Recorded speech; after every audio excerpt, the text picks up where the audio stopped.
Good morning everyone. चलिए class को आगे बढ़ाते हैं। आज की क्लास में कौन सा चैप्टर पढ़ेंगे हम? Chapter 6।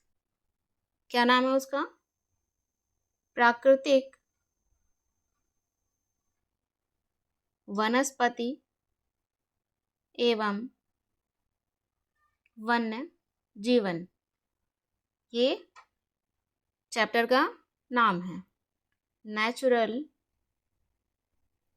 Vegetation and wild life. ठीक है, आज की क्लास में हम इस चैप्टर को पढ़ने वाले हैं। लास्ट चैप्टर हमने पढ़ा था वाटर, चैप्टर 5, जिसका नाम था वाटर। कितने लोग बता सकते हैं कि विश्व जल दिवस, क्या विश्व जल दिवस कब मनाया जाता है? ये लास्ट चैप्टर से जुड़ा हुआ है। 22 मार्च को। कब से मनाया जा रहा है? वर्ष 1993 से। किसने शुरुआत की थी? संयुक्त राष्ट्र द्वारा इसकी शुरुआत की गई थी। ठीक है, कुछ महत्वपूर्ण जानकारी थी, इसलिए मैंने आपके साथ साझा कर ली। अब हम अपने चैप्टर पर वापस आते हैं, जिसका नाम है प्राकृतिक वनस्पति एवं वन्य जीवन। प्राकृतिक वनस्पति क्या होती है? प्राकृतिक वनस्पति, प्राकृतिक वनस्पति जैसे कि ये क्षेत्र है जहाँ पर प्राकृतिक वनस्पति पाई जाती है। ठीक है, और इसी वनस्पति में रहने वाले जो जीव हैं उन्हें आज की क्लास में पढ़ेंगे, उनके बारे में जानेंगे। ठीक है, चलिए बताइए प्राकृतिक वनस्पति क्या होती है? प्राकृतिक वनस्पति हमने क्लास 6 में पढ़ा हुआ है इसे। प्राकृतिक वनस्पति उसे कहते हैं जिसमें मनुष्य कोई भी मदद ना करे। जैसे हम देखते हैं जंगल में बहुत सारे पेड़ उग जाते हैं, है ना, जिसे हम जंगल कहते हैं, वन कहते हैं। वहाँ पर क्या कोई मनुष्य पेड़ लगाने जाता है? क्या कोई मानव प्रजाति पेड़ लगाने जाती है, या पौधे लगाने जाते हैं, या झाड़ियाँ लगाने जाते हैं? नहीं, है ना, नहीं जाते ना, बिल्कुल। तो बिना मनुष्य के सहायता के जो वनस्पति उगती है उसे ही प्राकृतिक वनस्पति कहते हैं। जैसे हम जो घर में गमले लगाते हैं या अपने बाग में पौधे लगाते हैं, वो प्राकृतिक वनस्पति के अंतर्गत नहीं आएगा, क्योंकि हमने लगाए हैं, मानव ने लगाया है उसे, मनुष्य की सहायता के बिना। ये लाइन आप याद रखेंगे। चलिए नोट कर लेते हैं। घास है, झाड़ियां हैं, या फिर पौधे, पेड़ पौधे, है ना, जो बिना मनुष्य की सहायता के, बिना मनुष्य की सहायता के उपजते हैं या उगते हैं, उन्हें प्राकृतिक वनस्पति कहते हैं। प्राकृतिक वनस्पति कहते हैं,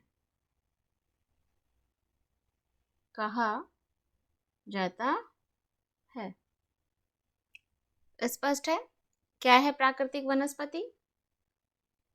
जिसमें मनुष्य किसी भी प्रकार से इनके उगने में मदद नहीं करता है। किसके उगने में? घास हो या झाड़ी हो या पेड़ पौधे हो, ये स्वयं ही उगते हैं।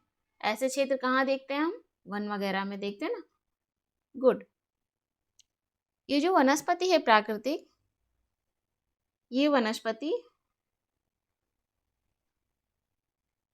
इस वनस्पति की जो विशेषता है, विशेषताएं हैं इस वनस्पति की, जो भी विशेषताएं हैं वो किससे संबंधित है? स्थल की ऊंचाई से। कैसे? स्थल की ऊंचाई से संबंधित होते हैं। कैसे? देखेंगे हम, है ना। और स्थल की ऊंचाई में यदि परिवर्तन हो जाए, स्थल की ऊंचाई में यदि क्या हो जाए, परिवर्तन हो जाए, तो जलवायु में परिवर्तन देखने को मिलेगा, है ना। और जलवायु में परिवर्तन देखने को मिलेगा तो प्राकृतिक वनस्पति में भी परिवर्तन देखने को मिलेगा। ठीक है, जैसे जो पौधे प्राकृतिक वनस्पति में भी परिवर्तन देखने को मिलेगा, जैसे जो पौधे सोचिए मैदानी क्षेत्र में आसानी से उग जाते हैं, वही जब ऊंचाई बढ़ने पर आप हिमालय की तरफ बढ़ेंगे तो क्या होगा, वो पौधे आपको देखने को नहीं मिलेंगे। पौधों की जो विशेषताएं हैं वो बदल जाएंगी, दूसरे प्रकार के पौधे होंगे वहां पर, लेकिन दूसरे प्रकार के।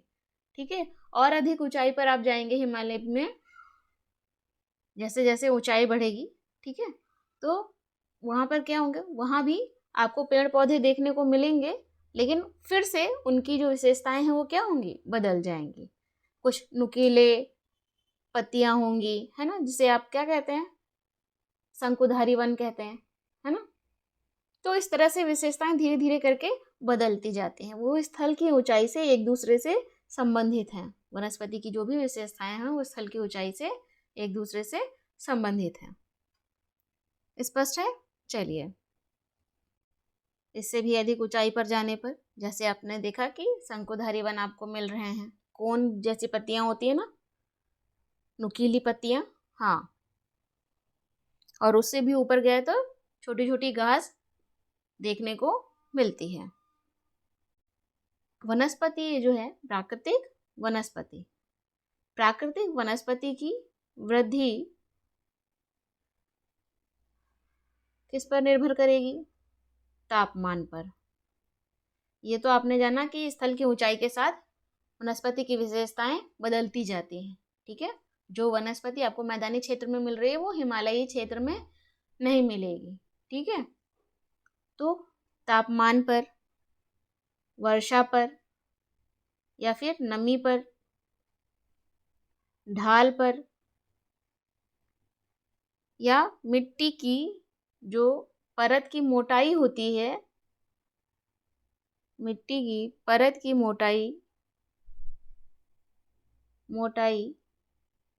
जैसे कारकों पर निर्भर करती है, कारकों पर निर्भर करती है। इन कारकों के आधार पर क्या होता है, वनस्पति की जो सघनता है, कितना घना होगा, है ना, वो तय होता है। वनस्पति किस रूप में वृद्धि करेगी, जैसे कुछ पौधे हमें बहुत सघन दिखते हैं, है ना, बहुत घने दिखते हैं, कुछ बहुत विरल दिखते हैं, पत्तियां हैं लेकिन कम हैं। तो ऐसी चीजें हमें देखने को मिलती हैं, और भी भिन्नताएं देखने को मिलती हैं। वृद्धि के लिए जो प्राकृतिक वनस्पति है उसकी वृद्धि के लिए वर्षा एक महत्वपूर्ण कारक है। ठीक है, वर्षा क्या है, एक महत्वपूर्ण कारक है। अब बात कर लेते हैं, ये जो प्राकृतिक वनस्पति है, हम बार बार जैसे प्राकृतिक वनस्पति कह रहे हैं, नेचुरल वेजिटेशन, ये जो प्राकृतिक वनस्पति है इसे 3 भागों में वर्गीकृत किया गया है। सामान्य तौर पर 3 भागों में वर्गीकृत किया जाता है। ठीक है, कौन कौन से हैं वो 3 भाग? 3 भाग हैं। वन, पहला है वन, फॉरेस्ट,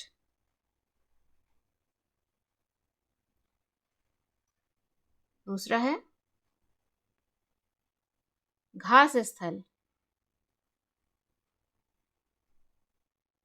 ग्रासलैंड, है ना, और तीसरा है कांटेदार झाड़ियां। ठीक है, थॉर्नी बुशेस। ये 3 भागों में वर्गीकृत किया गया है। तो जब वन की बात कहे कोई, तो वो क्या है? प्राकृतिक वनस्पति है। जब घास की कोई बात करे, ग्रासलैंड की, तो वो भी प्राकृतिक वनस्पति है, ठीक है? डाउट नहीं करना है। और जो कटीली झाड़ियाँ होती हैं, उनके बारे में कोई बात करे, तो क्या है? प्राकृतिक वनस्पति है। To be very clear, doubt नहीं होना चाहिए। चलिए अब हम एक एक करके आगे जानते हैं एक एक के बारे में। सबसे पहले शुरुआत करते हैं वन से। वन जो है ये कैसे होते हैं? वन कैसे होंगे? सबसे पहले तो या तो सघन वन होंगे या तो खुले वन होंगे। घने वन या तो खुले वन, ठीक है? इसके अतिरिक्त जो वन होते हैं किस पर निर्भर होते हैं? तापमान और वन की जो वृद्धि है वो किस पर निर्भर होती है? फॉरेस्ट की तापमान और वर्षा पर। इन दोनों के आधार पर हम देखने वाले हैं कि वन कितने प्रकार के होते हैं। किसके आधार पर? तापमान और वर्षा के आधार पर। सामान्य तौर पर हमने जाना वन 2 प्रकार के होते हैं, सघन वन हो या फिर खुले वन। लेकिन तापमान और वर्षा के आधार पर वन कई तरह के होते हैं। कौन कौन से देखते हैं। तापमान, जहाँ पर तापमान और वर्षा अधिक है तो वहाँ पर अलग प्रकार के वन होंगे, ठीक है? वन, वहाँ के वनों की विशेषता अलग होगी। जहाँ पर तापमान और वर्षा कम है वहाँ के वनों की विशेषता क्या होगी? अलग होगी। अभी हमने जाना है ना। तो इस आधार पर हम देखने वाले हैं। वन होते हैं कौन कौन से? हम 6 प्रकार के वनों के बारे में जानने वाले हैं। कितने? 6 प्रकार के। उष्ण कटिबंधीय सदाबहार वन,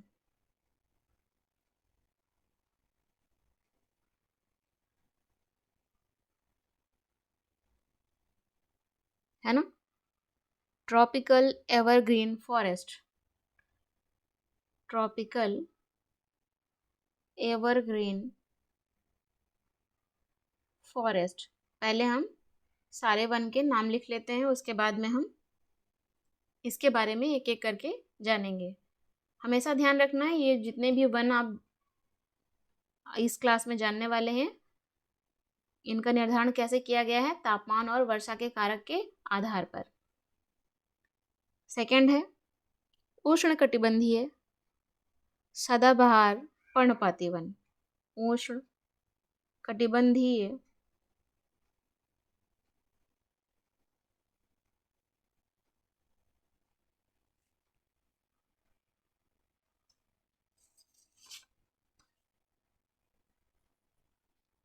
पर्णपाती वन।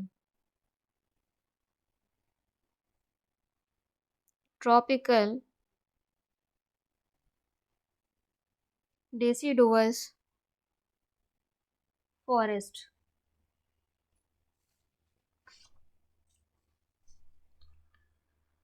थर्ड है शीतोष्ण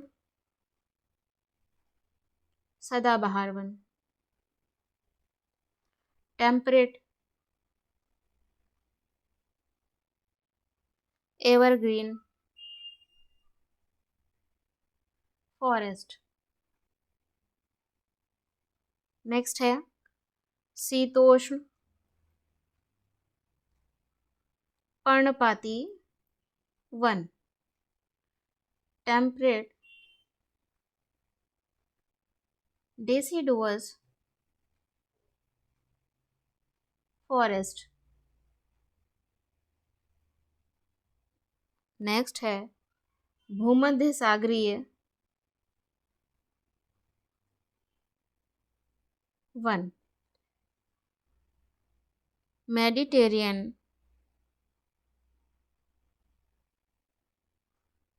वेजिटेशन। और शंकुधारी वन, अभी आप सुन रहे थे ना, शंकुधारी वन। कोनीफेरस फॉरेस्ट, ठीक है, ये हमने वन के बारे में जाना। साथ ही हम जान लेते हैं घास स्थल, ग्रासलैंड, ये भी कितने प्रकार के हैं?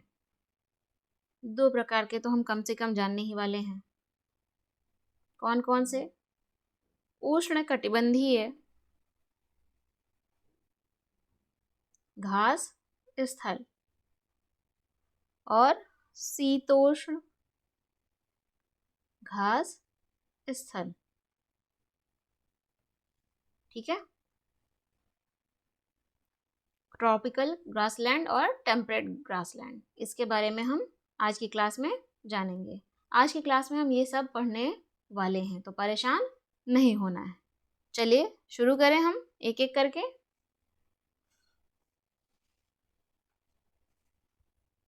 सबसे पहले वन के अंतर्गत क्या पढ़ने वाले हैं? कौन सा टॉपिक है? उष्णकटिबंधीय सदाबहार वन।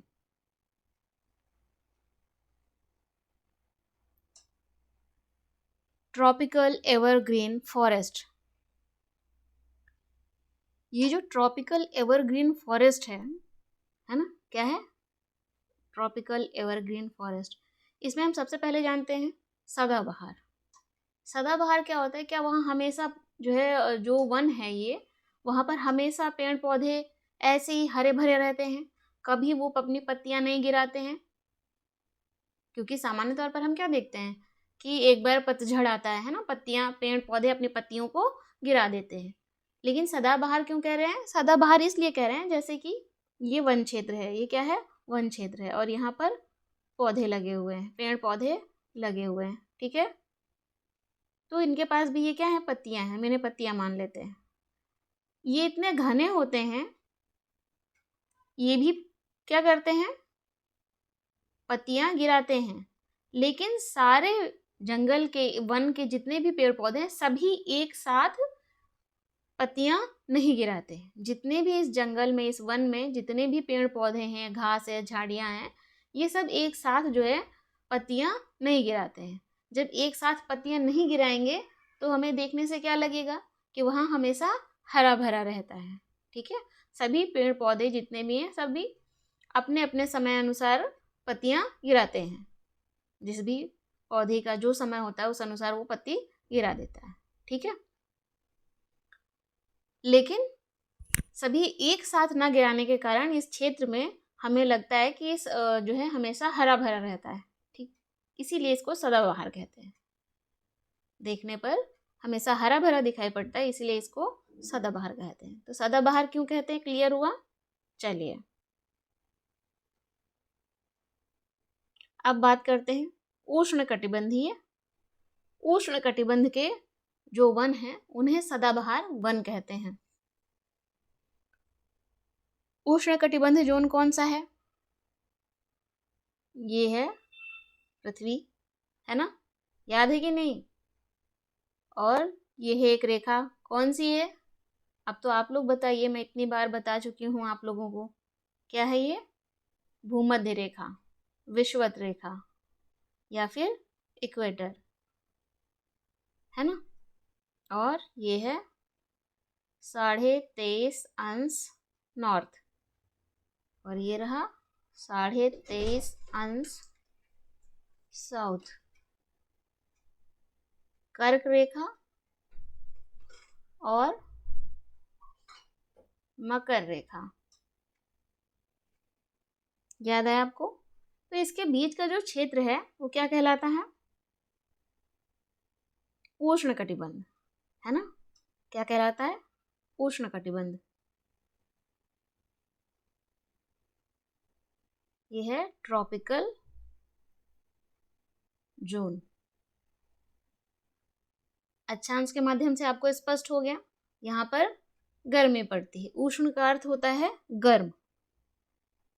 उष्ण का अर्थ क्या है? गर्म। हीट, हॉट, कटिबंध जोन। आपको स्पष्टता हो गई है ना? स्पष्ट हो गया इतनी बातों से, तो आपको स्पष्ट हो गया होगा। चलिए आगे बढ़े। मैंने आपको बताया कि जो ये वन हम पढ़ने वाले हैं, वन के अंतर्गत कई वन हैं जिन्हें हम इस क्लास में पढ़ने वाले हैं। ये जो विभाजन है, ये जो वर्गीकरण है, किस आधार पर किया गया है? कौन से कारक? तापमान और वर्षा। तापमान और वर्षा के आधार पर इनका डिवीजन किया गया है। तो इस क्षेत्र में उष्ण कटिबंध जोन में, ये जो जोन है, यहाँ पर तापमान और वर्षा बहुत अधिक होता है। तापमान भी बहुत अधिक होता है और वर्षा भी बहुत अधिक होती है। क्या होती है? बहुत अधिक होती है। ठीक है, तो जहाँ पर तापमान भी बहुत अधिक है और वर्षा भी बहुत अधिक होती है, वहाँ पर वनस्पति बहुत अधिक होगी, है ना?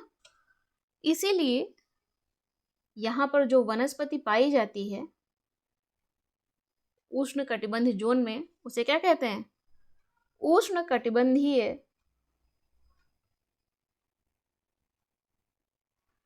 वर्षा वन भी कहते हैं। कौन सा वन? वर्षा वन भी कहते हैं।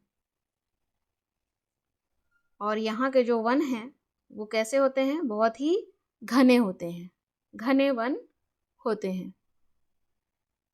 ये वन आपने इस चित्र के माध्यम से जाना। कहाँ पाए जाते हैं? भूमध्य रेखा, भूमध्य रेखा और उष्ण कटिबंध के आसपास के क्षेत्र में पाए जाते हैं। ये भूमध्य रेखा यहाँ पर और उष्ण कटिबंध के आसपास ये जो क्षेत्र है यहाँ पर पाए जाते हैं। ठीक है, तो आप इसे नोट कर सकते हैं। भूमध्य रेखा, ये वन कहाँ पाए जाते हैं? भूमध्य रेखा और उष्ण कटिबंध के पास पाए जाते हैं।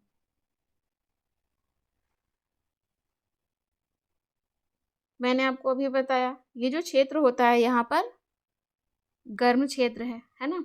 और पूरे वर्ष यहाँ अत्यधिक वर्षा होती है। पूरे वर्ष यहाँ क्या होती है? अत्यधिक वर्षा होती है। यहाँ का जो मौसम है, इस क्षेत्र का जो मौसम है, वो कभी भी शुष्क नहीं होता है, कभी भी शुष्क नहीं होता है। और मैंने आपको समझाने के क्रम में बताया कि ये सदाबहार क्यों कहते हैं इसको, यहाँ पर जो वन पाए जाते हैं, क्योंकि पेड़ों की पत्तियां, पेड़ों की जो पत्तियां हैं वो पूरी तरह से नहीं झड़ती, पूरी तरह से नहीं झड़ती या एक साथ नहीं गिरती, जिसके कारण इन्हें सदाबहार कहते हैं। क्या कहते हैं? सदाबहार, एवरग्रीन कहते हैं। ये वन, उष्ण कटिबंधीय सदाबहार वन, इतने घने होते हैं कि दिन के समय भी, कब? दिन के समय भी जो सूर्य का प्रकाश है, सूर्य का प्रकाश वन के अंदर तक पहुंच नहीं पाता है। तो आप सोच सकते हैं कि ये वन कितने घने होते हैं। ठीक है, इसका अनुमान आप लगा सकते हैं कि जब दिन के समय भी सूर्य का प्रकाश वन के अंदर न पहुंच पाए तो ये कितने घने हो सकते हैं। वन के अंदर तक नहीं पहुंचता। यहाँ की जो वनस्पति है उसके हम एक दो नाम जान लेते हैं। कौन सी वनस्पति हो? उष्णकटिबंधीय सदाबहार वन में रोजवुड, आबनूस, ये वनस्पति का नाम है। ठीक है, जैसे पेड़ का नाम होता है ना, आम, पीपल, नीम, ऐसे ही यहाँ पर जो वनस्पति पाई जाती है उनके ये नाम हैं। आबनूस, महोगनी,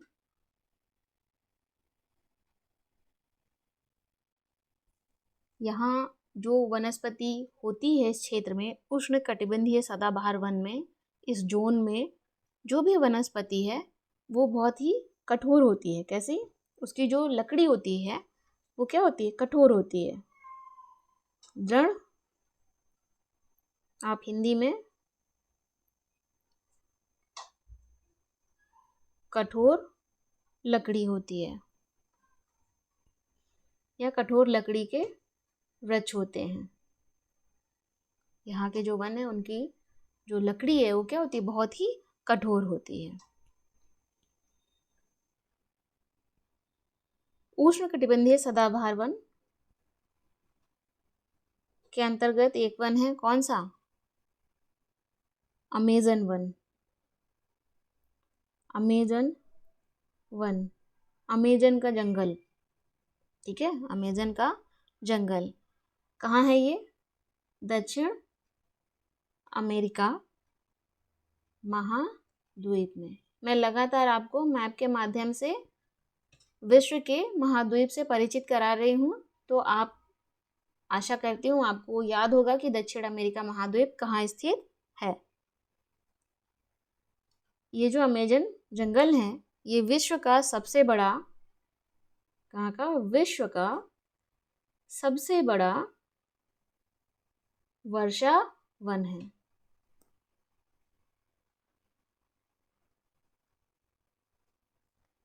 और इसे क्या कहते हैं? पृथ्वी का फेफड़ा।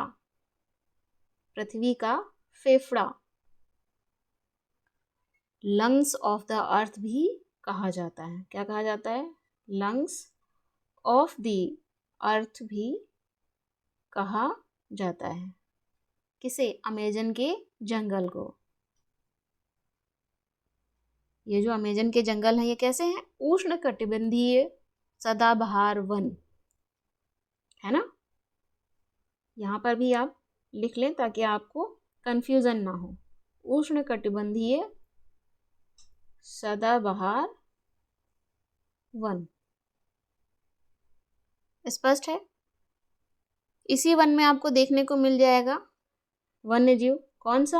एनाकोंडा। नाम सुना होगा आप सभी ने, है ना। एनाकोंडा क्या है? ये वन्य जीव है, कंफ्यूजन नहीं होना है, वन्य जीव है। एनाकोंडा कैसा दिखता है? देखा है किसी ने? चलिए जानते हैं इसके बारे में। विश्व का सबसे बड़ा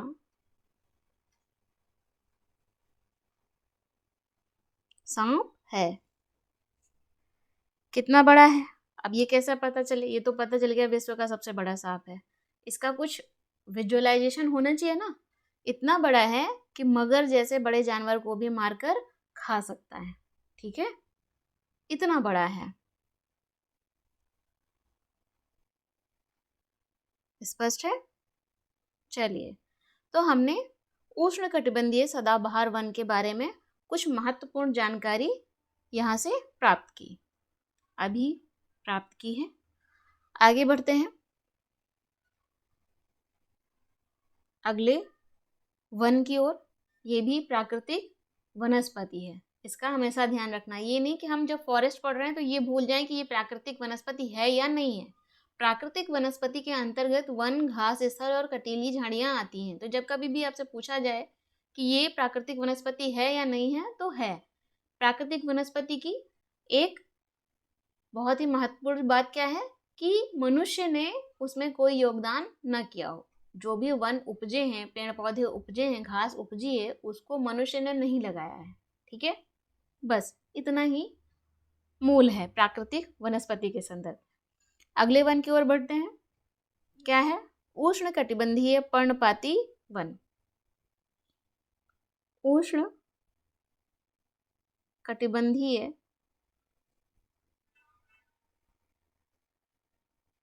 पर्णपाती वन। मैं आपको इसकी इंग्लिश बता चुकी हूँ ऊपर ही इस क्लास में, तो आप वहाँ से देख लीजिएगा। Tropical deciduous forest. आपने उष्ण कटिबंध जान लिया। उष्ण या गर्म क्षेत्र में जो वन होते हैं उन्हें उष्ण कटिबंधीय वन कहते हैं। अंतर क्या है पहले वाले टॉपिक से? पर्णपाती और पहले टॉपिक में था सदाबहार। पर्णपाती की इंग्लिश क्या है? डेसिडुअस। डेसिडुअस ये एक लैटिन शब्द से बना हुआ है। कौन सा? डेसिडस, ठीक है, जिसका अर्थ है गिरने वाला या फिर झड़ने वाला। अर्थात जो भी इस उष्ण कटिबंधीय जोन में वन होंगे वो क्या होते होंगे? झड़ जाते होंगे, उनकी पत्तियां गिर जाती होंगी, ठीक है, पर्णपाती गिर जाती होंगी। जो पेड़ पौधे क्या करते हैं? पत्तियों को गिरा देते हैं, जिसे हम पतझड़ कहते हैं ना, पतझड़। तो जो ऐसे पेड़ पौधे होते हैं वही आते हैं उष्ण कटिबंधीय पर्णपाती वन के अंतर्गत। स्पष्ट है? चलिए आगे बढ़ते हैं। ये जो वन है उष्ण कटिबंधीय पर्णपाती वन, इन्हें मानसूनी वन भी कहते हैं। क्या कहते हैं? मानसूनी वन भी कहते हैं, क्योंकि मौसमी परिवर्तन होते रहते हैं। यहाँ पर इस क्षेत्र में उष्ण कटिबंधीय जो जोन है वहाँ पर मौसमी परिवर्तन होते रहते हैं, इसलिए इन्हें मानसूनी वन भी कहते हैं। सदाबहार वन को एक और नाम आपने जाना था उसके बारे में, क्या था? वर्षा वन, है ना। तो ये पूछे जाते एग्जाम में, तो आप लोग ध्यान रखेंगे। ये वन कहाँ कहाँ पाए जाते हैं? भारत में कौन से वन पाए जाते हैं? मानसूनी, ठीक है, मानसूनी वन पाए जाते हैं। तो जब कभी कोई कहे कि मानसूनी वन कहाँ पाए जाते हैं, तो भारत में, सबसे पहले भारत का नाम लेना है। मानसूनी वन पाए जाते हैं। और मानसूनी वन की विशेषता क्या है? पतझड़ आएगा, पेड़ अपनी पत्तियां क्या करते हैं? गिरा देते हैं, दैट इज पतझड़। भारत और उत्तरी ऑस्ट्रेलिया में भी ये वन होते हैं। इसके अलावा मध्य अमेरिका के बड़े हिस्से में, मैं फिर कह रही हूँ, मैं आपको हर चैप्टर में दिए हुए जो मानचित्र हैं, जो मैप है, उन्हें आपके साथ हर क्लास में साझा करती हूँ, डिस्क्राइब करती हूँ। तो आशा करती हूँ आपको याद होगा कि ऑस्ट्रेलिया किस ओर पड़ता है, मध्य अमेरिका किस तरफ है। चलिए, अभी हमने पर्णपाती वन के बारे में जाना, और अब हम नोट कर लेते हैं क्या? ऐसे वन जो अपनी पत्तियां, मैं जानती हूँ आप लोगों को याद हो गया है, नोट करने की कोई ज़रूरत नहीं है, लेकिन फिर भी नोट कर लीजिए ताकि लंबे समय तक याद रहे। ऐसे वन जो अपनी पत्तियां गिरा देते हैं, कब? शुष्क मौसम में। क्यों गिराते हैं अच्छा ये पत्तियां?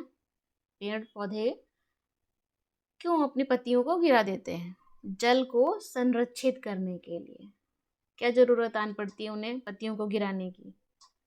जल को संरक्षित करने के लिए अपने पेड़ों की पत्तियों को स्वयं पेड़ गिरा देते हैं।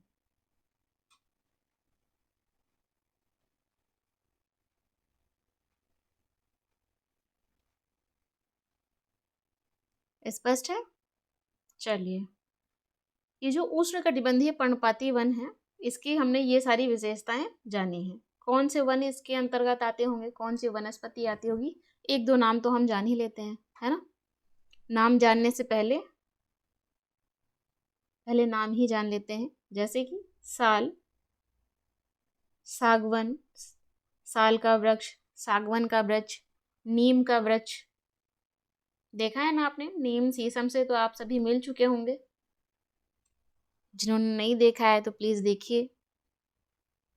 ये सभी क्या है? पर्णपाती वन के अंतर्गत ये वृक्ष आएंगे।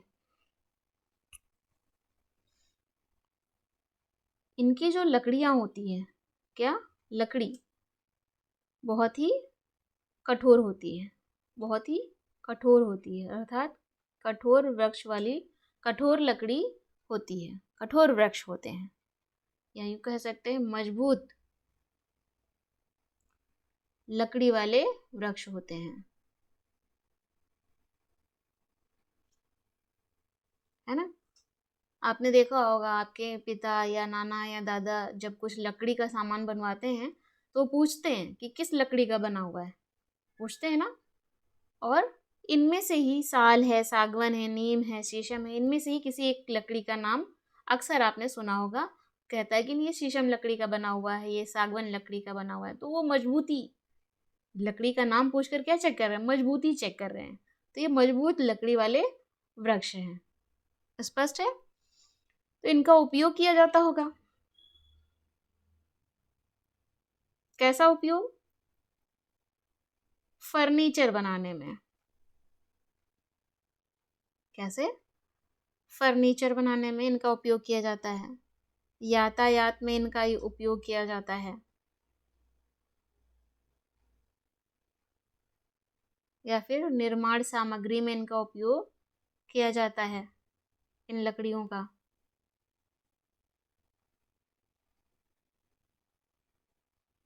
निर्माण सामग्री घर बनाने में, है ना। आप ग्रामीण स्तर पर बहुत सारे घर देखते होंगे जो लकड़ियों के माध्यम से बने होते हैं, तो उसमें इनका प्रयोग किया जाता है। फर्नीचर बनाने में तो आप बहुत आसानी से देख सकते हैं, जैसे सोफ़ा है, टेबल है, कुर्सी है, ये सब बनाने के लिए उपयोग किया जाता है।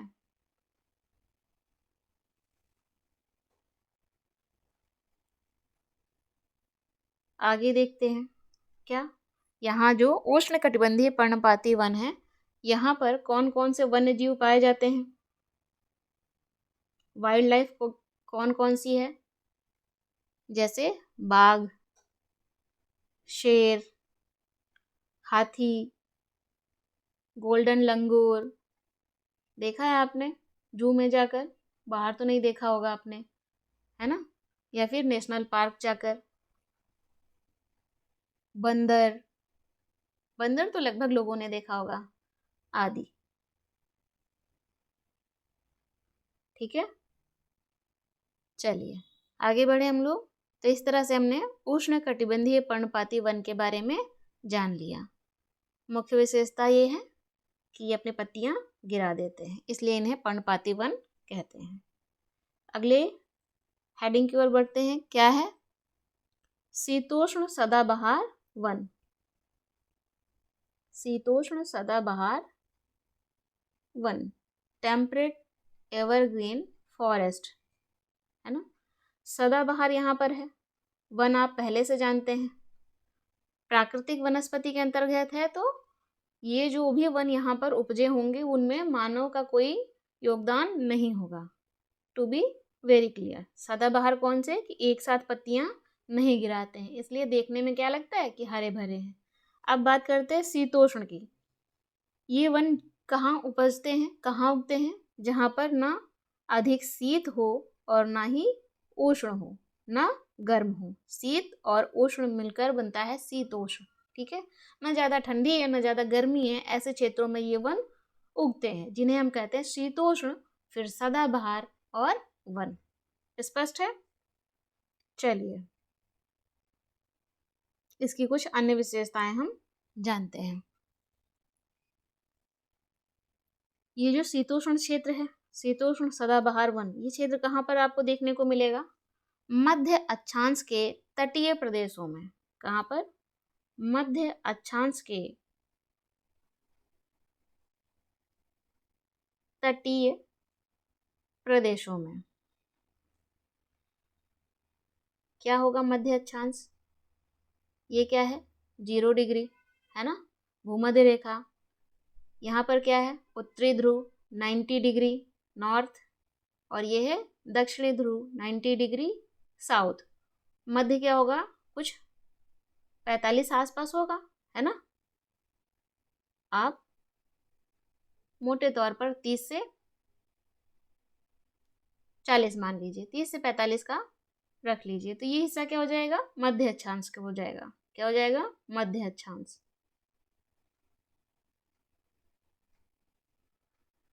ठीक है, ये मध्य अक्षांश हो जाएगा। तो मध्य अक्षांश में जो देश स्थित होंगे उनके तटीय प्रदेशों में, कहाँ, तटीय प्रदेशों में, तट जानते हैं ना, कोस्टल। चलिए, और तटीय प्रदेशों में भी कहाँ पर, सामान्यतः ये महाद्वीपों के पूर्वी किनारे पर पाए जाते हैं। कहाँ, महाद्वीपों के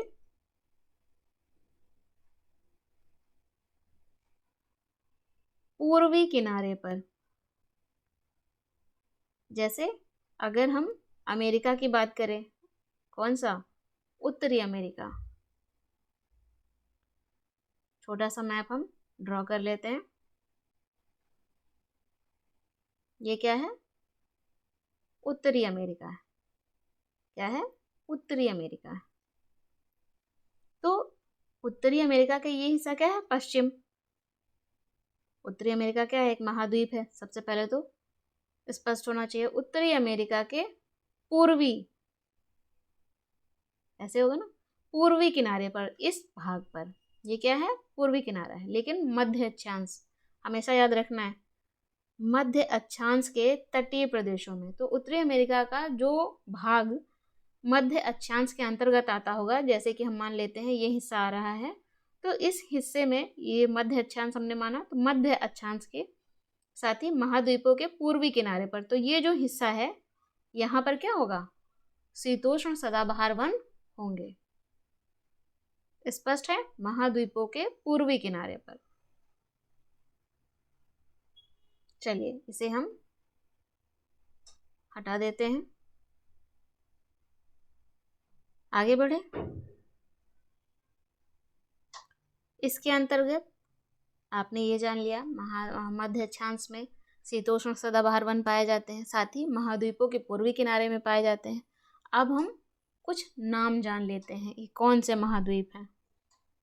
जैसे दक्षिण पूर्व अमेरिका, अमेरिका का ही कौन सा हिस्सा, दक्षिण पूर्व अमेरिका।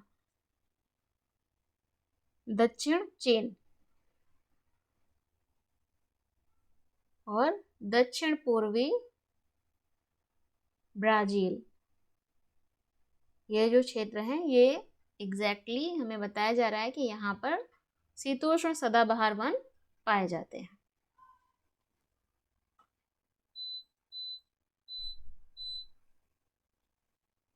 ठीक है, चलिए, ये जो वन है यहाँ पर क्या होगा, वन्य जीव कौन से होंगे,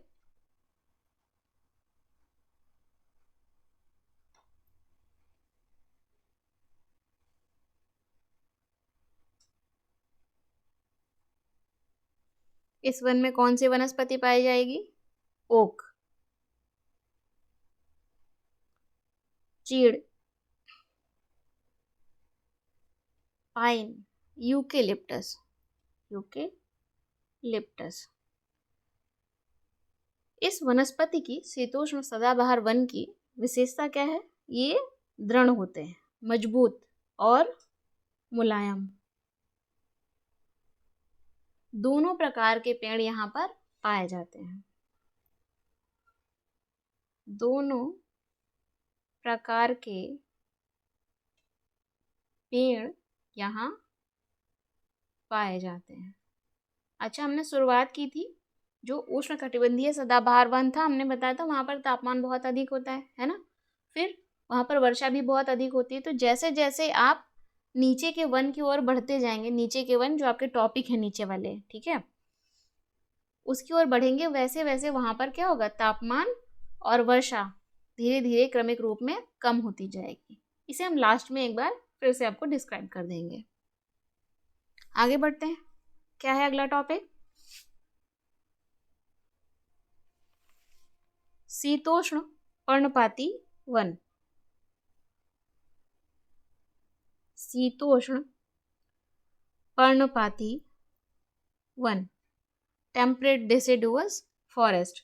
अब आपको वन भी मालूम है क्या है, पर्णपाती भी मालूम है और शीतोष्ण भी मालूम है। ठीक है, तो हम इसकी विशेषताओं पर चर्चा कर लेते हैं। जब उच्च अक्षांशों की ओर बढ़ते हैं तब ये वन देखने को मिलते हैं। कौन से? शीतोष्ण पर्णपाती वन।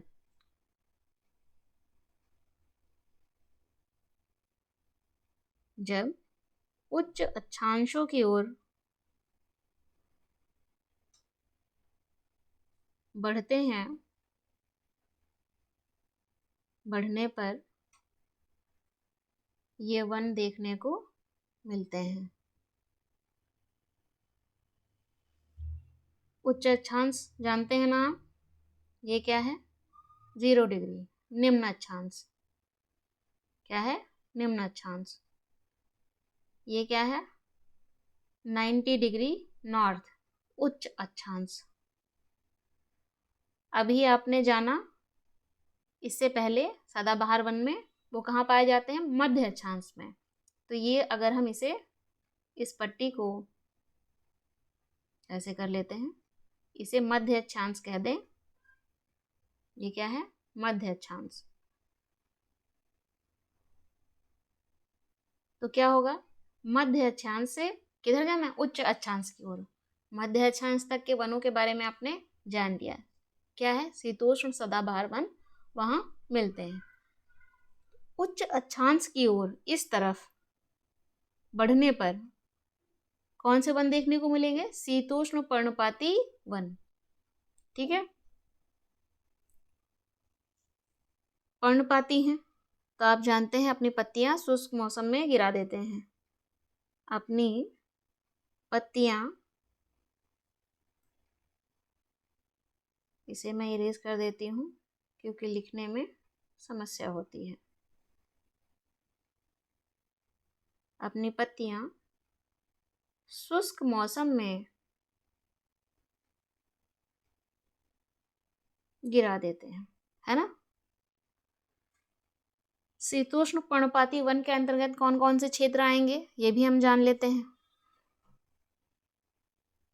उत्तर पूर्वी अमेरिका महाद्वीप, अमेरिका महाद्वीप का उत्तर पूर्वी अमेरिका, चीन, न्यूजीलैंड, चिली। चिली जानते हैं किस महाद्वीप में है? दक्षिण अमेरिका महाद्वीप में। और पश्चिमी यूरोप, पश्चिमी यूरोप के तटीय प्रदेश, पश्चिमी यूरोप के तटीय प्रदेश, इन क्षेत्रों में शीतोष्ण पर्णपाती वन पाए जाते हैं। ये जो वन है कौन कौन से? ओक, यहाँ पर भी ओक मिलेगा, ऐश मिल जाएगा आपको, और बीज। ये क्या है? ये पेड़ पौधे हैं। साथ ही शीतोष्ण पर्णपाती वन में कौन कौन से जंतु देखने को मिलेंगे आपको? वन्य जीव देखने को मिलेंगे, जैसे हिरन, भेड़िया और लोमड़ी, फॉक्स, वोल्फ और डियर।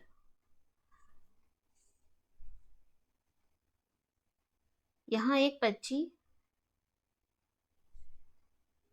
देखने को मिलेगा आपको, कौन सा? फीजेट। देखिएगा आप सर्च करके, बहुत खूबसूरत है। और मोनाल, क्या नाम है उसका? मोनाल। ये दो पक्षियों के बारे में सर्च करके देखिएगा आप लोग, जो इसी वन में पाए जाते हैं। कहाँ पर? शीतोष्ण पर्णपाती वन। अगले टॉपिक की ओर बढ़ते हैं। क्या है अगला? है टॉपिक है भूमध्य सागरीय वन। भूमध्य सागरीय वन, मेडिटेरियन वेजिटेशन।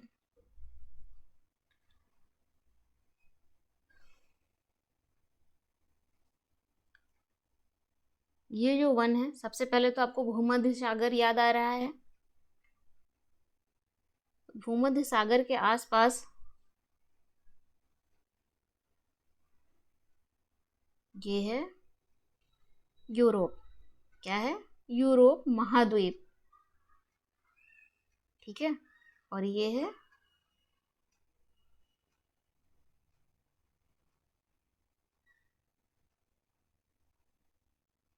अफ्रीका महाद्वीप।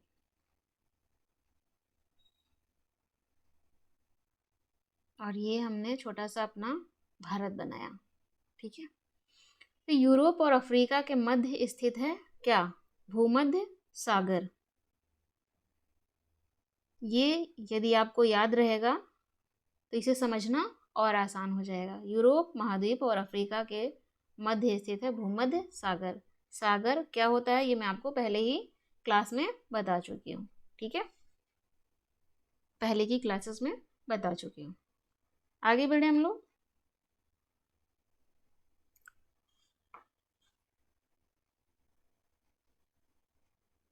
यहाँ भूमध्य सागरीय जो वन होते हैं वो भूमध्य सागर के आसपास के जो स्थल हैं वहाँ पर पाए जाते हैं। सबसे मोटा मोटा और याद रखने का सबसे अच्छा तरीका, कुछ ना याद आए तो इतना तो याद आ ही जाएगा कि भूमध्य सागर के क्षेत्र के आसपास जो वन हुए उन्हें ही भूमध्य सागरीय वन कहते हैं।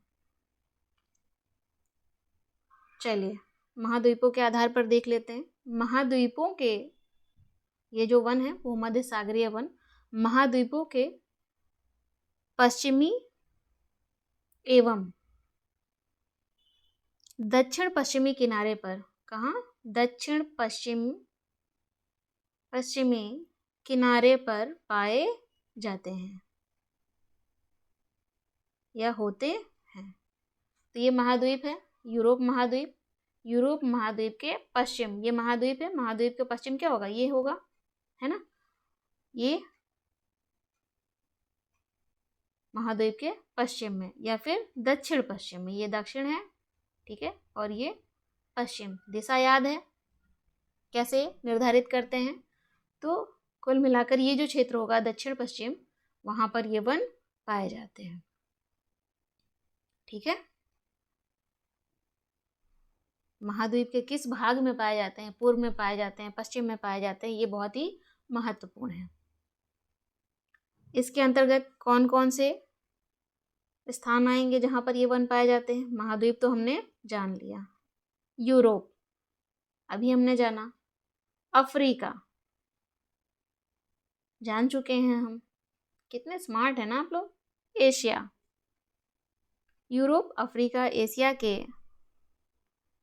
भूमध्य सागर के समीप, भूमध्य सागर के समीप वाले प्रदेशों में ये वन पाए जाते हैं। ये तो हमने जाना भूमध्य सागर के समीप जो प्रदेश पाए जाते हैं वहां पर पाए जाते हैं। क्या केवल इसी क्षेत्र में पाए जाते हैं और कहीं नहीं मिलते हैं विश्व में? ऐसा नहीं है। अन्य क्षेत्र कौन से हैं जो भूमध्य सागर के बाहर के क्षेत्र हैं? भूमध्य सागर के बाहरी प्रदेशों में भी ये वन पाए जाते हैं। कौन से बाहरी क्षेत्र हैं वो जहां पर ये वन पाए जाते हैं? जैसे कि संयुक्त राज्य अमेरिका का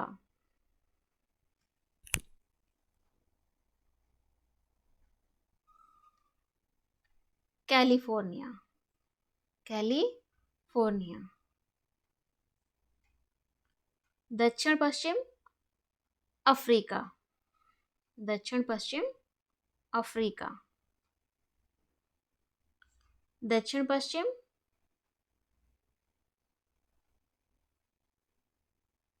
दक्षिण अमेरिका। आप देख रहे हैं कहाँ पर है? दक्षिण पश्चिम। तो जो भी भूमध्य सागरीय वन होंगे वो दक्षिण या दक्षिण पश्चिम में आपको देखने को मिलेंगे महाद्वीप के, इसका ध्यान रखना है। अमेरिका या फिर दक्षिण पश्चिम ऑस्ट्रेलिया, दक्षिण पश्चिम ऑस्ट्रेलिया। जैसे कि हम देखते हैं ऑस्ट्रेलिया इतना छोटा सा है ना, हाँ, ये दक्षिण है और ये दक्षिण का क्या होगा, पश्चिम होगा यहाँ पर। तो ये जो भाग होगा यहाँ पर देखने को आपको मिल जाएगा, क्या, भूमध्य सागरीय वन।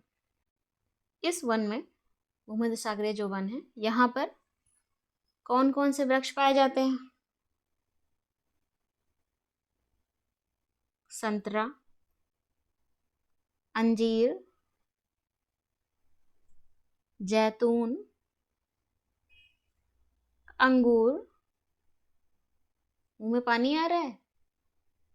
आना भी चाहिए, इतने अच्छे फल जो हैं, है ना, इनके वृक्ष बहुत अधिक मात्रा में देखने को मिलते हैं। भूमध्य सागरीय वन में ये बहुत अधिक ये पौधे देखने को मिलते हैं। या फिर ये क्वेश्चन बहुत पूछा जाता है, नींबू, क्या, नींबू वंश के फलों का उत्पादन ये भूमध्य सागरीय वन में बहुत अधिक होता है। या फिर आप कह सकते हैं सिट्रस फ्रूट, सिट्रस फ्रूट। ये कैसे हैं, रसीले हैं ना, संतरा है, नींबू है, ये रसीले फल हैं। अंगूर है। यहाँ पर इस वन में वन्य जीव बहुत ही कम है। क्यों कम है? क्योंकि वन्य जीव कम है, क्योंकि वन काट दिए गए हैं। यहाँ के बड़े क्षेत्र के वन जो है काट दिए गए हैं।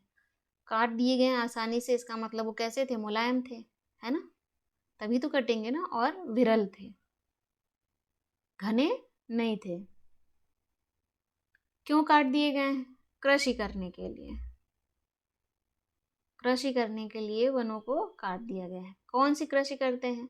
अभी आपने जाना, संतरा, नींबू, अंगूर, इनकी बड़े पैमाने पर इन क्षेत्रों में, ये जो भूमध्य सागरीय वन है जिसे हम कह रहे हैं, इन क्षेत्रों में बड़े पैमाने पर कृषि की जाती है। और साथ ही जो भूमध्य सागरीय प्रदेश हैं, क्या, भूमध्य सागरीय प्रदेश,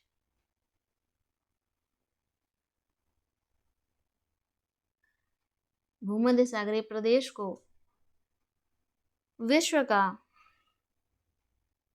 क्या कहते हैं, फलोद्यान कहते हैं, orchard of the world.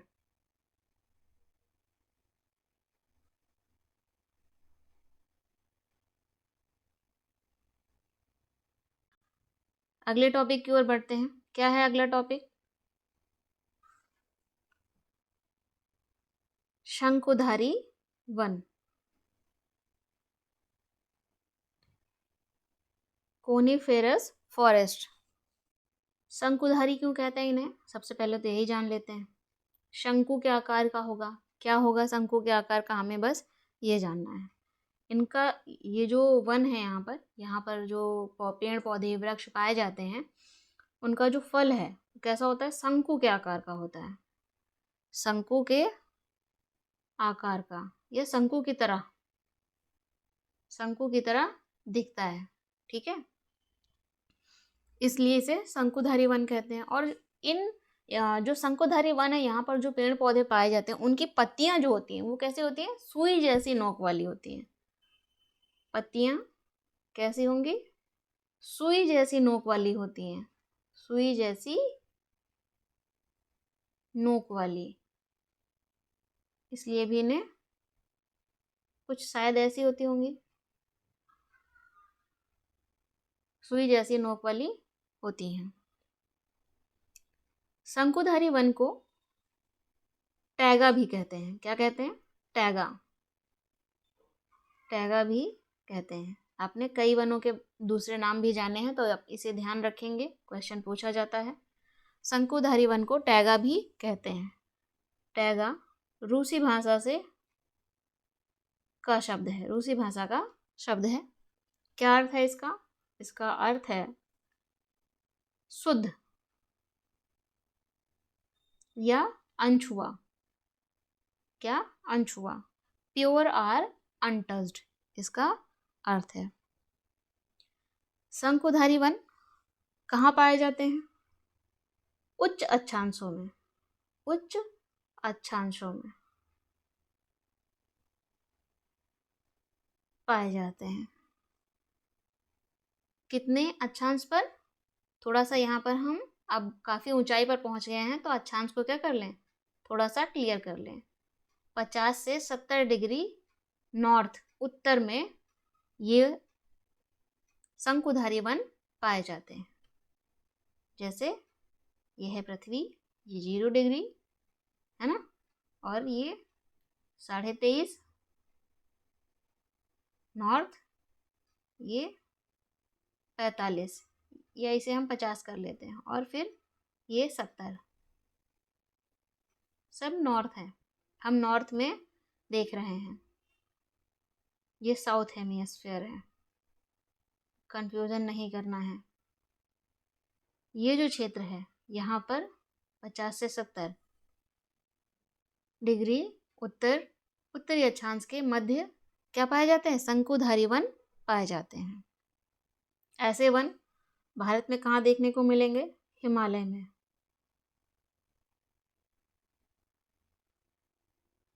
Himalaya में प्रचुर मात्रा में देखने को मिल जाते हैं। ये शंकुधारी जो वन है, ये कैसे होते हैं? लंबे और नरम, मुलायम लकड़ी वाले होते हैं। लंबे होते हैं और मुलायम लकड़ी वाले होते हैं। इन्हें क्या कहते हैं? सदाबहार वृक्ष भी कहते हैं।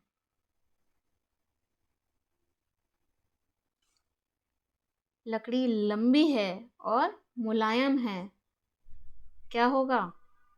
हम बहुत अच्छा उपयोग करने वाले हैं इसका। तो यहाँ पर जो शंकुधारी वृक्ष होते हैं, उनका उपयोग क्या है? वृक्षों का उपयोग, जब लकड़ी कठोर होती है और बहुत मजबूत होती है तो उसे काटना क्या होता है? बहुत मुश्किल होता है। लेकिन जब मुलायम हो और वो लंबी भी हो तो वो और अधिक उपयोग हो सकती है। मुलायम है तो आसानी से काट सकते हैं हम उसे।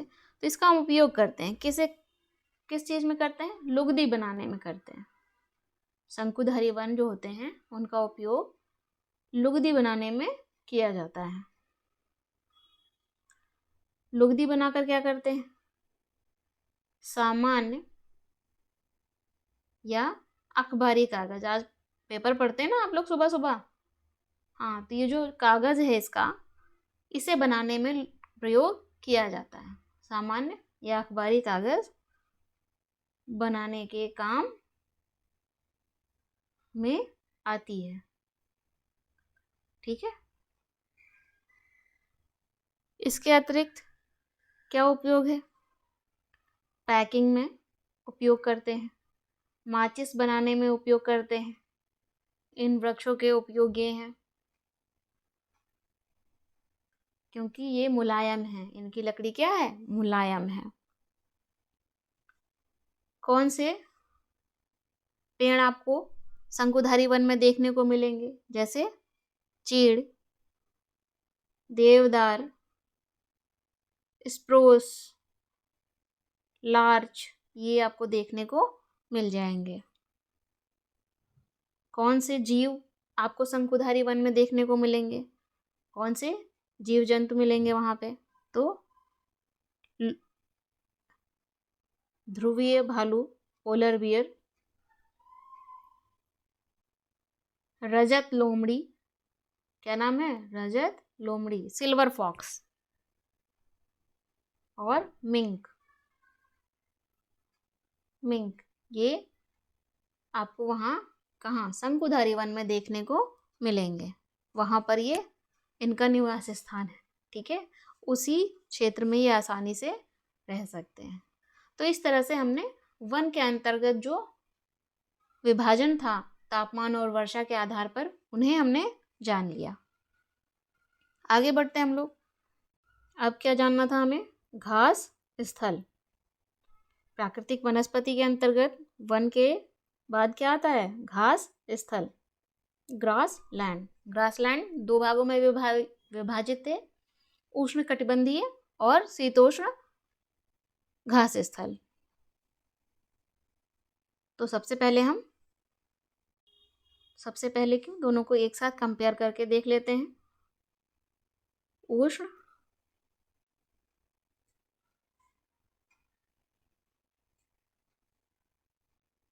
उष्ण कटिबंधीय घास स्थल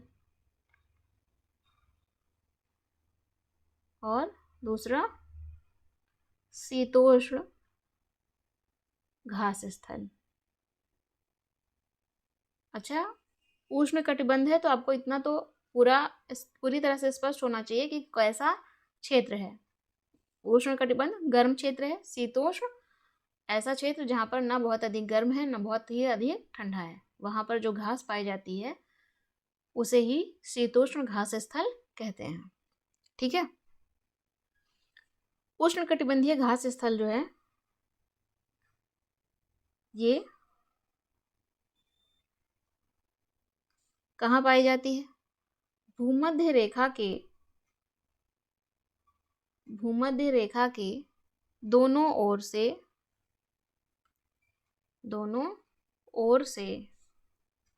कहाँ तक? आपने अभी जाना था कुछ।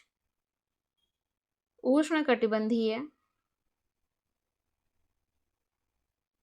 क्षेत्रों तक फैले होते हैं, है ना? हमने ये जाना। और जो शीतोष्ण घास स्थल होते हैं ये कहाँ पर पाए जाते हैं? मध्य अक्षांशीय क्षेत्रों, आपको याद होगा शीतोष्ण सदाबहार वन कहाँ पाए जा रहे थे? मध्य अक्षांश में। तो अक्षांश वही रहेगा। ठीक है, चीज़ों को थोड़ा सा लिंक करके पढ़ने की कोशिश करिएगा। मध्य अक्षांशीय क्षेत्रों और महाद्वीपों के भीतरी भाग में, कहाँ? भीतरी भाग में पाए जाते हैं। हमने इसकी घास स्थल की स्थिति तय कर ली कि ये कहाँ पर पाए जाते हैं। इसके बाद उष्ण कटिबंधीय जो घास स्थल है वो निम्न से मध्य वर्षा वाले क्षेत्रों, निम्न से मध्य वर्षा वाले जो क्षेत्र हैं वहां पर आपको ये घास देखने को मिलेगी। उष्ण कटिबंधीय क्षेत्र में जो घास होती है, यहाँ पर जो घास उगती है उस घास की विशेषता क्या है? वो बहुत ही ऊंची होती है, काफ़ी ऊंची होती है या लंबी होती है। कितनी? लगभग 3 से 4 मीटर इतनी लंबी होती है घास, इतनी लंबी होती है घास। वहीं यदि शीतोष्ण घास स्थल की बात करें तो यहाँ पर जो घास होती है वो बहुत ही छोटी, कैसी? बहुत ही छोटी और पौष्टिक होती है। साथ में छोटी होने के साथ घास छोटी होती है लेकिन पौष्टिक होती है। उष्ण कटिबंधीय जो घास स्थल है यहाँ के उदाहरण के तौर पर हम जाने तो क्या होगा? सवाना घास स्थल। कौन सा? सवाना घास स्थल। घास स्थल का नाम है। ठीक है, कहाँ पाया जाता है हम थोड़ी ही देर में जानने वाले हैं।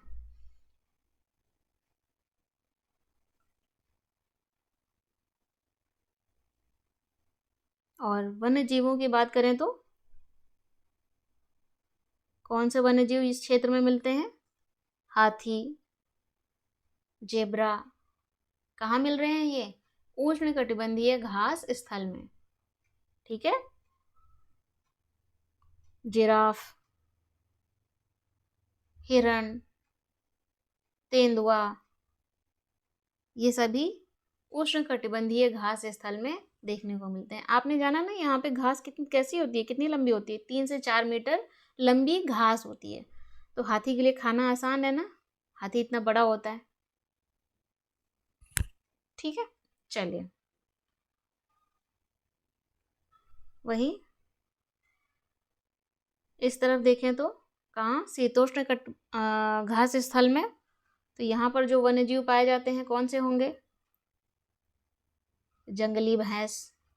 कौन सा? जंगली भैंस, बाइसन, जंगली भैंस को लेकर, बाइसन को लेकर कई बार प्रश्न पूछे जा चुके हैं कि ये कहाँ पाए जाते हैं, किस घास स्थल में पाए जाते हैं।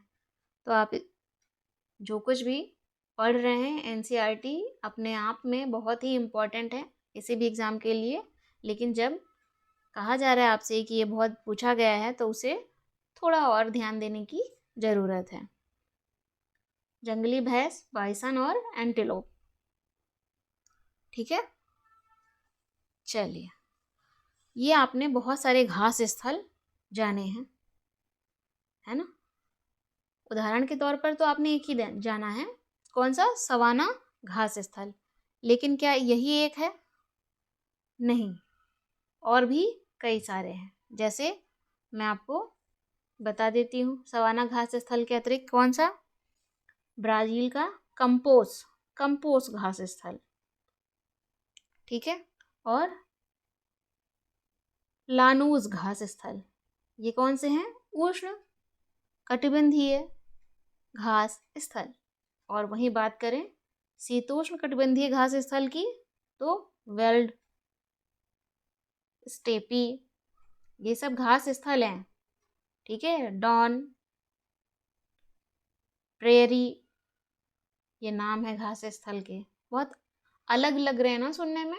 बिल्कुल लगेंगे, क्योंकि आपने पहली बार सुना है। या फिर पंपास, ये कौन से घास स्थल हैं? शीतोष्ण कटिबंध के घास स्थल हैं, टेम्परेट जोन ग्रासलैंड। क्लियर? अब हम इन्हें, ये जो घास स्थल हैं, इन्हें मैप पर, मानचित्र के माध्यम से देख लेते हैं कि कहाँ पर और किस महाद्वीप में पाए जाते हैं। स्पष्ट है? चलिए, तो मैप बना लेते हैं हम लोग। समझ में आ रहा है आपको कौन सा महाद्वीप है ये? ये कौन सा है? उत्तरी अमेरिका महाद्वीप। ये क्या है? दक्षिणी अमेरिका महाद्वीप है, ठीक है। और ये यूरोप महाद्वीप है, और ये है अफ्रीका महाद्वीप।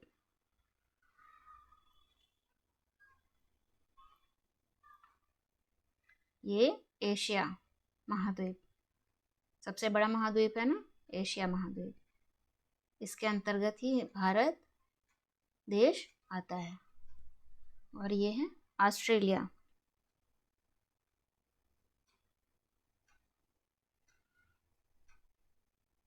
ठीक है। तो ये विश्व का क्या है? मानचित्र है। चलिए, अब हम ग्रासलैंड को, घास स्थल को एक एक करके विश्व के मानचित्र पर देखते हैं कि ये कहाँ स्थित है। सबसे पहले उष्ण कटिबंधीय घास स्थल के अंतर्गत हमने क्या जाना था उदाहरण में? सवाना घास स्थल।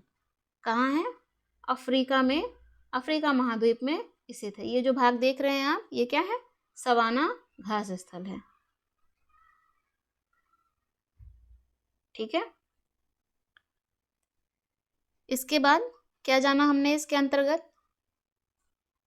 ब्राजील या कंपोस घास मैदान। कहाँ पर है? ब्राजील में है। ब्राजील कहाँ पर है? दक्षिण अमेरिका में। दक्षिण अमेरिका में ये जो भाग है वो क्या है? ब्राजील है, ठीक है। यहाँ पर है कंपोस घास स्थल, घास का मैदान। और ये कहाँ है? ब्राजील में। ब्राजील एक देश है, ठीक है, जो कि दक्षिण अमेरिका महाद्वीप में स्थित है। इसके अतिरिक्त लानूस घास स्थल, जो कि क्या है? ट्रॉपिकल ग्रासलैंड है। कहाँ पर स्थित है? कुछ यहाँ पर। ये नेक बड़ी हो गई है, मैं एक बार फिर से ड्रॉ कर देती हूँ।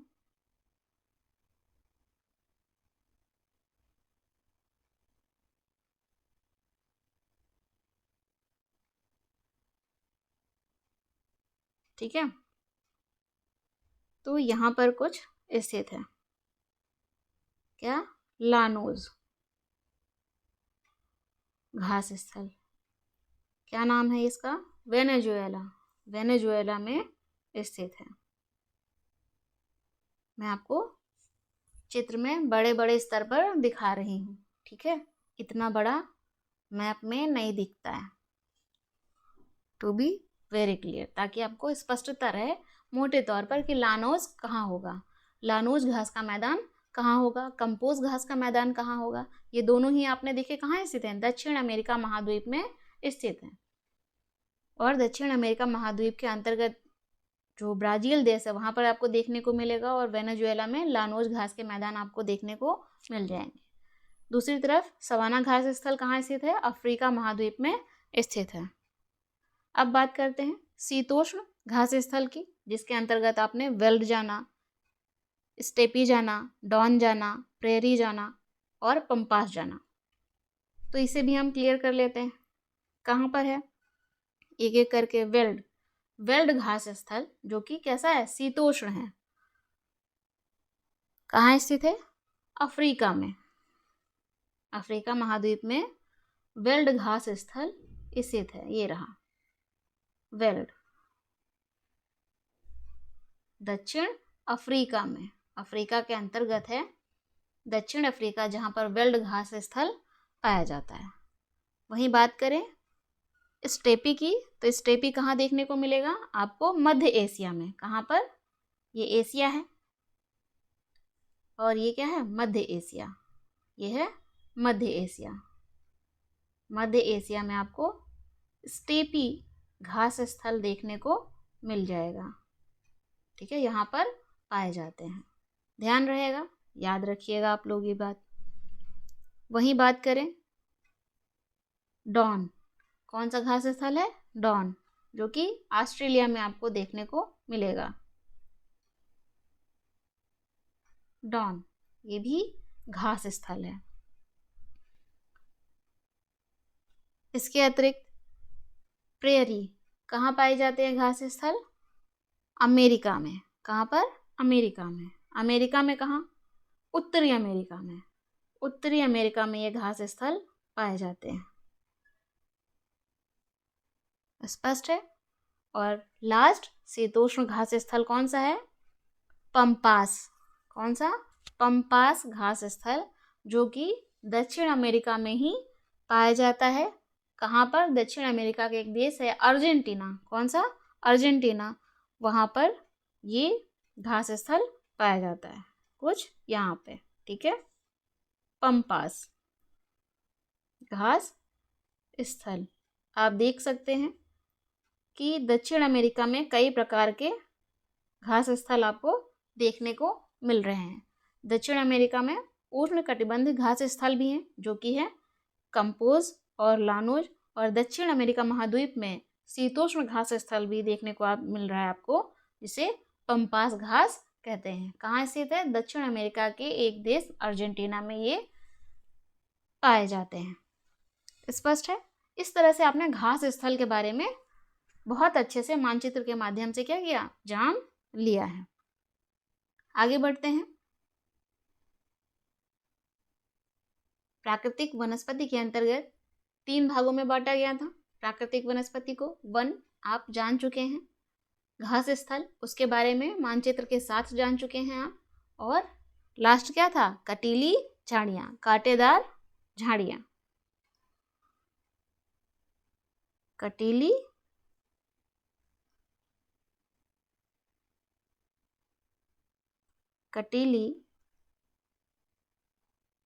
झाड़ियाँ, थॉर्नी बुशेस। कटीली झाड़ियाँ कहाँ होती हैं, आपने रेगिस्तान देखा है, डेजर्ट। भारत का रेगिस्तान क्या है, थार का, है ना, थार का मरुस्थल, थार का रेगिस्तान। क्या कहते हैं भारत के रेगिस्तान को, थार का रेगिस्तान। यहाँ पर वनस्पति ना के बराबर होती है, ठीक है। कटीली झाड़ियाँ आपको कहाँ देखने को मिलेंगी, शुष्क रेगिस्तान में। क्यों कटीली झाड़ियाँ इस क्षेत्र में ही क्यों दिखती हैं, क्योंकि यहाँ पर बहुत तेज गर्मी होती है, तीव्र गर्मी होती है, यहाँ का तापमान बहुत अधिक होता है, लेकिन वर्षा बहुत कम, कई बार तो नगण्य मतलब ना के बराबर होती है। आपको सदाबहार वन याद है, उष्णकटिबंधीय सदाबहार वन याद है, इसी क्लास में हमने जाना, आपने उसमें जाना, वहाँ पर तापमान बहुत अधिक होता है लेकिन वर्षा भी बहुत अधिक होती है ना। वहाँ पर तापमान भी बहुत अधिक होता है और वर्षा भी बहुत अधिक होती है।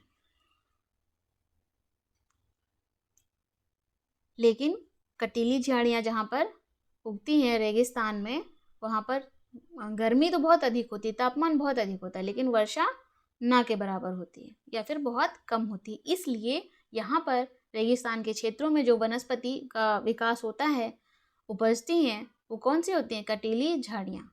झाड़ियों के रूप में वनस्पति का विकास यहाँ पर होता है, ऐसे क्षेत्रों में होता है। कहाँ पर पाई जाएंगी? उष्ण कटिबंधीय रेगिस्तान, इनका स्थल ये है, यहाँ पर पाई जाती है।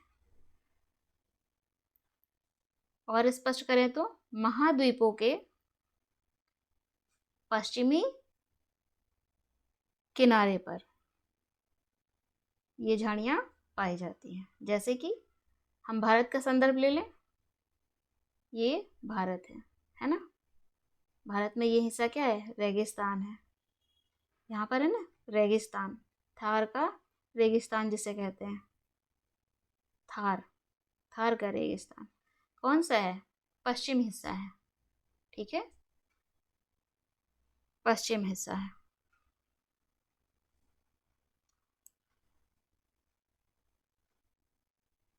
आगे बढ़े। आप टुंड्रा प्रदेश सुना है आपने?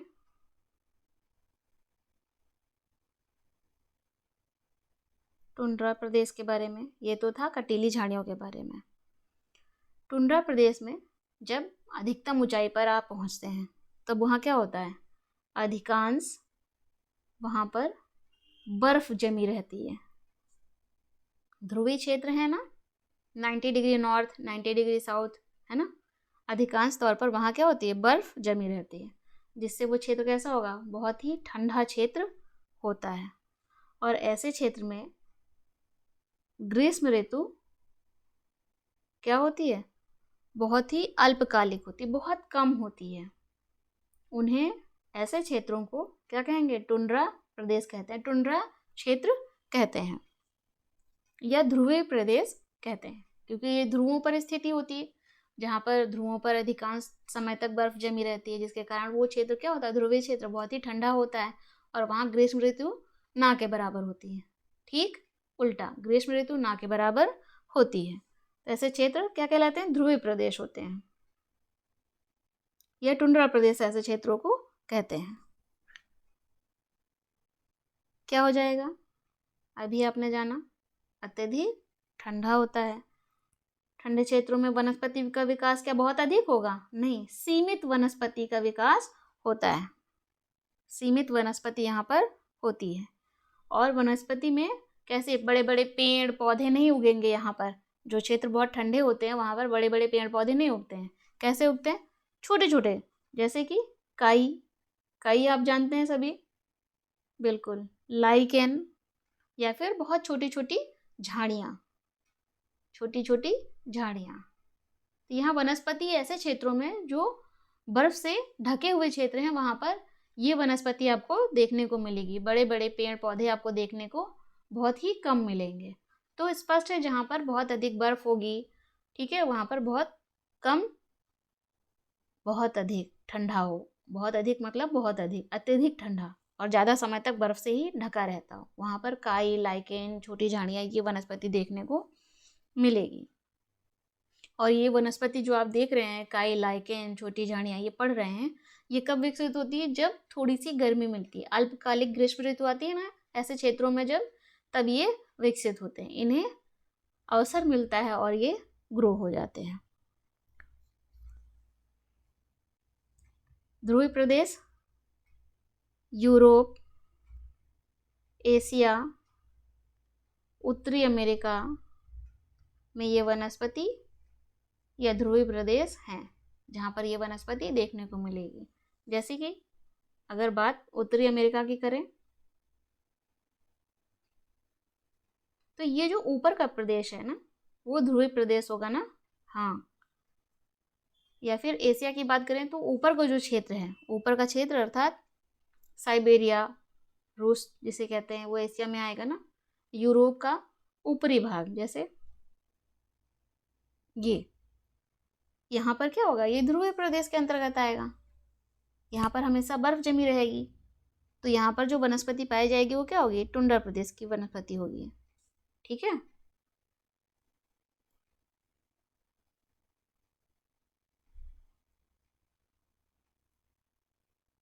और इस वनस्पति में जो टुंड्रा प्रदेश है, यहाँ पर जैसे भी छोटी छोटी वनस्पति है, छोटी झाड़ियाँ हैं, यहाँ के जो जंतु हैं, जो वन्य जीव हैं, वो कैसे होंगे, उनका जो शरीर होगा, वन्य जीवों का जो शरीर होगा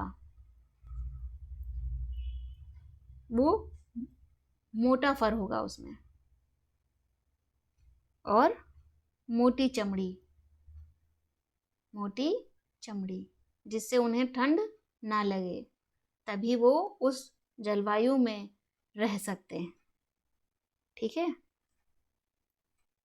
ठंडी जलवायु वहाँ पे होती है, तो ठंडी जलवायु में सुरक्षित रहने के लिए उनके शरीर में मोटी चमड़ी और मोटे फर, बाल जिसे होते हैं ना, बाल, बहुत सारे घने बाल होते हैं, ऐसे जंतु यहाँ पर होते हैं। ठंडी जलवायु में सुरक्षित रहने के लिए उनके शरीर पर ये होता है।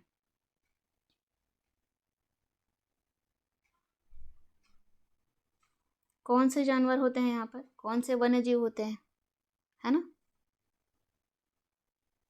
कौन से जंतु यहाँ पर होते हैं, जैसे सील, वॉलरस, कस्तूरी बैल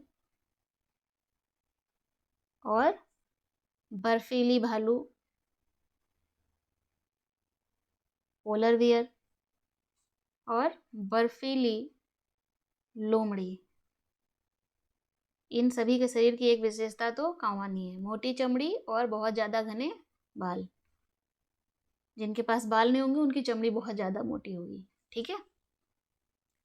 इस तरह से आपने चैप्टर 6 क्या किया, समाप्त कर लिया है। इसी के साथ क्लास को भी समाप्त करते हैं।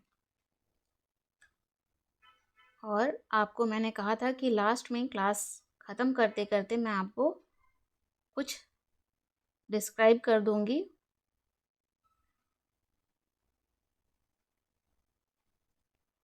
चलिए, हम पहुंचने ही वाले हैं, थोड़ा सा बस आपको और पेशेंस रखने की आवश्यकता है।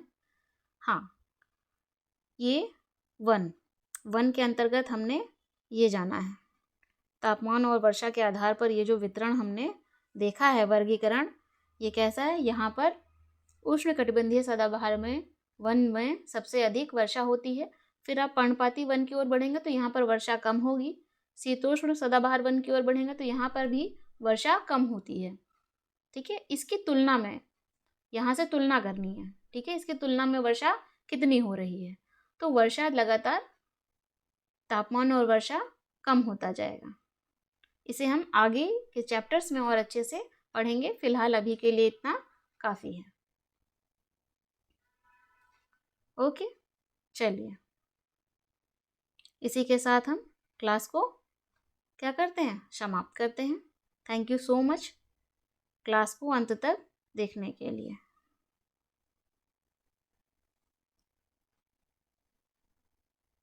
और मिलते हैं अगले चैप्टर के साथ। धन्यवाद।